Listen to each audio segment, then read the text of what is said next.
Form the Vote NJ Radio Hour here on Cruisin' 92.1 WVLT. And this week we're going to call a little bit of an audible. My scheduled guest, Rob McQuaid, was in the emergency room, but it seems like he's going to show up in a little bit. But just by serendipitous chance, we have somebody quite interesting that was just standing in the studio, ready to do a little bit of promoting and getting familiar with the area. So, who you look like somebody? What's going on here? Well, I probably look like my father. That's what most people seem to think. No way. I always say I look like myself, but I do favor my father. My father was Elvis Aaron Presley. Wow. Now, tell me a little bit about that, because I don't think most people realize that Elvis Presley had a son. Yes, he actually has quite a few additional children. We found about 5 that we've been able to verify, and that's through DNA and through cross-references through family members and birth certificates. And there's another 25 after that we think could be, and somebody estimated as much as 100. And I always look at people and they'll say, well, he only had a daughter.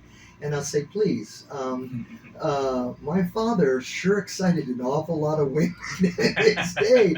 And you're going to tell me that only one woman out of all those beauty queens. Were you trying to tell a former professional musician that one of the most famous musicians of all time had unannounced relations with females? Yes, I am. In other words, my father was one of the biggest panty droppers in the whole world. That's very plausible. That is a very plausible premise. And can you hold it against him? I mean, the man was beautiful. I mean, Sure. It really was in every way, shape, and form. Yeah, of course.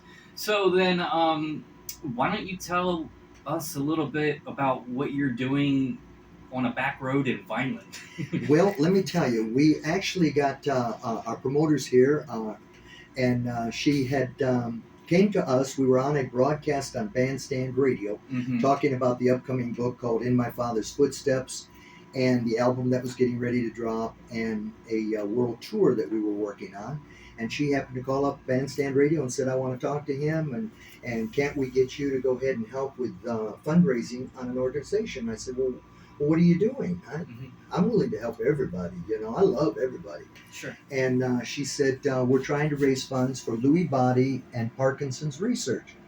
And I said, oh, I know some people that's got that. And sure. I'm sure everybody in our listening audience probably knows somebody who has had that or been involved with that. And I said, absolutely, I'd be more than glad to help you out. She says, well, I want to bring you to Washington Township, and we got a theater there, the WTHS Theater, and